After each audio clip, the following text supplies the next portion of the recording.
नमस्कार मैत्रिणींनो, मंजू क्रिएशनमध्ये तुमचे सर्वांचे स्वागत आहे।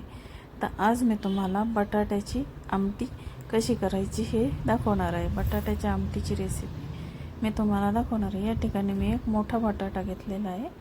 आता आपण तो कट करून घेणार आहोत। चला आता मग आपण आता बटाट्याच्या बारीक बारीक फोडी करून घेऊया। आणि आता त्यामध्ये मी काय काय वापरणार आहे हे तुम्हाला मी आता दाखवत आहे। आता हे मी वाटण तयार करून ठेवलेलं आहे। यामध्ये खोबरं आहे, शेंगदाणे, लसूण, कोथिंबीर, खोबरं, शेंगदाणे, लसूण, कोथिंबीर, थोडेसे तीळ आणि थोडेसे जवस। पण आता उन्हाळा असल्यामुळे अगदी थोड्या प्रमाणात तीळ आणि जवस वापरलेले आहेत। अशा प्रकारे मी हे वाटण तयार करून फ्रीजमध्ये ठेवून देते, कारण हे आपल्याला वेळेवर पटकन घेता येते। आणि हे वाटण आपण तयार करून ठेवलं तर 15 दिवसही खराब होत नाही। त्यामुळे मी असं प्रकारचे हे वाटण फ्रीजमध्ये तयार करून ठेवते। आता आपण त्यामध्ये हे वाटण टाकून ही आमटी करणार आहोत। चला आता मग मी आता गॅसवर एक कढई, स्टीलची कढई ठेवलेली आहे। त्यामध्ये अर्धी पळी तेल टाकून घेतले आहे आणि आपण आता ती फोडणी करून घेऊया।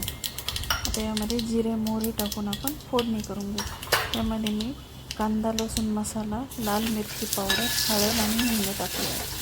फोडणीमध्ये हे मसाले टाकून घेतले की यामध्ये खमंग भाजीला याचा वास येतो आणि कलरही खूप सुंदर येतो।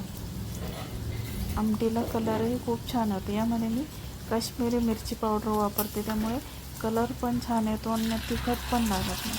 आता मी जे वाटण केले आहे ते मी 2 चमचे यामध्ये टाकून घेणार, कारण मी थोडी आमटी करणार आहे। पण 2 माणसासाठी मी करणार आहे, त्यामुळे मी ते वाटण 2च चमचे टाकून घेतलेले आहे।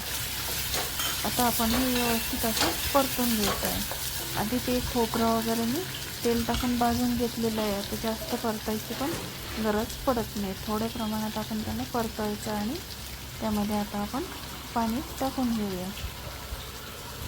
आपल्याला ज्याप्रमाणे आमटी ही घट्ट पातळ ज्यांना जशा प्रकारे आवडते त्या प्रकारे आपण तशा पद्धतीने त्यामध्ये आपण पाणी टाकून घेणार आहोत।